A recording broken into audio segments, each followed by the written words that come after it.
Não sobrevive quem tem força, sobrevive quem se adapta, sobrevive quem tem resiliência de adaptação. Em primeiro lugar, como historiador, eu vou começar pontuando nossa raiz, nossa genética. Nós fomos formados em todo o período colonial, durante o Império e na República, pelo Estado. O Estado é o maior proprietário, o Estado é o maior contratador, o Estado é aquele que organiza as relações dentro do Brasil. Isso cria uma tradição histórica. Empreender é um desafio a uma tradição histórica. Empreender é você dizer que, apesar dessa força do Estado, dessa tradição que vê no serviço público, que vê no concurso a grande redenção de todos os indivíduos, é esta tradição que alguém, ao empreender, começa a quebrar. Em primeiro lugar, para empreender, você tem que ter um valor, que é a vontade de crescer, amparada numa imensa capacidade de trabalho. Empreendedorismo não é teologia, eu já usei essa expressão, cuidado com a teologia do empreendedorismo. Não é apenas você achar que vai dar certo porque você quer. Então, em primeiro lugar, atitude de trabalho, capacidade de ser empreendedor é capacidade de ser protagonista. Esse conceito é muito importante. Quem é protagonista? Querem um indicativo muito claro? Quem não fica dando desculpas.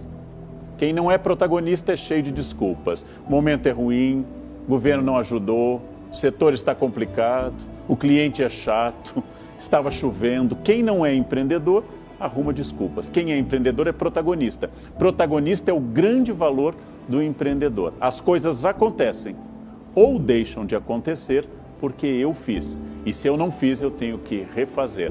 Volta uma frase de Sartre muito interessante: não importa o que a vida fez de você, importa o que você fez com o que a vida fez de você.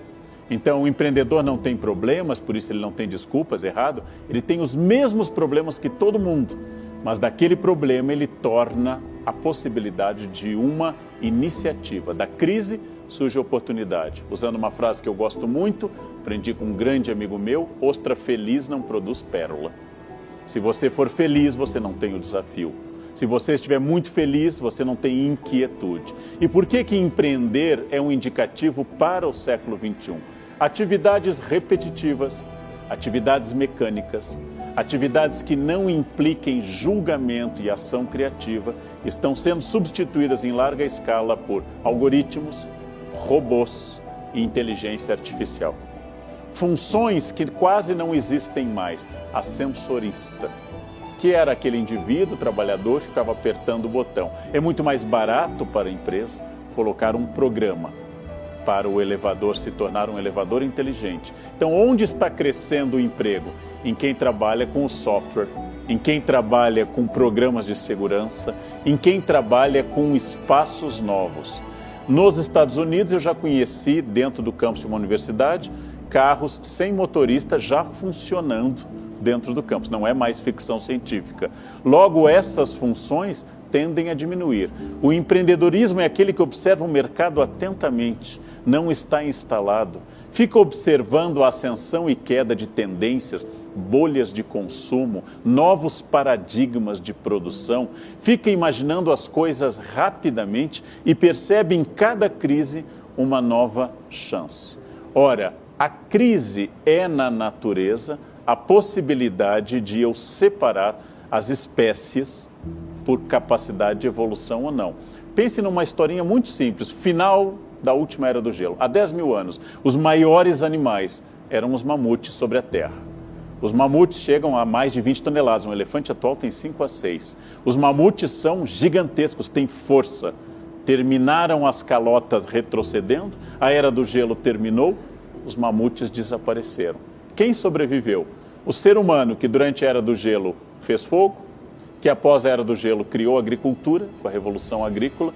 O ser humano mais fraco que o mamute, sem o mesmo peso e força, sobreviveu. Por quê?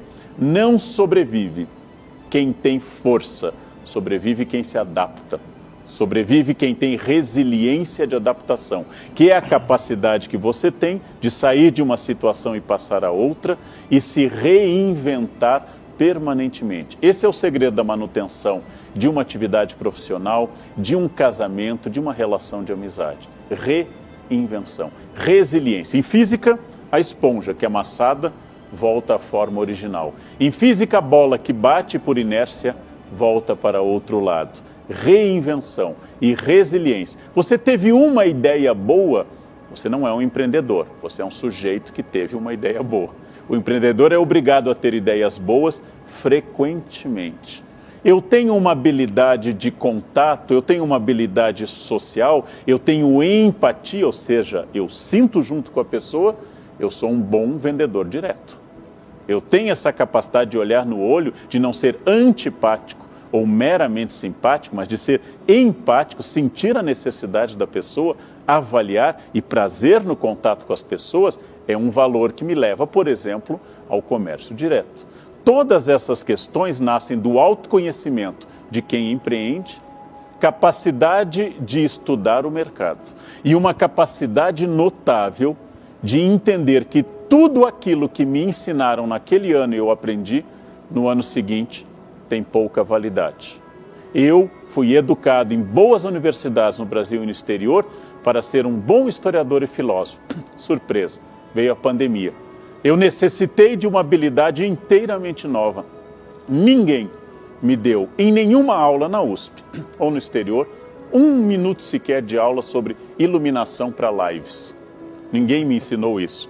Tive que consultar pessoas experientes, ou seja, adolescentes entre 14 e 16 anos, que têm um conhecimento técnico muito maior de iluminação para que eu pudesse crescer nesse campo.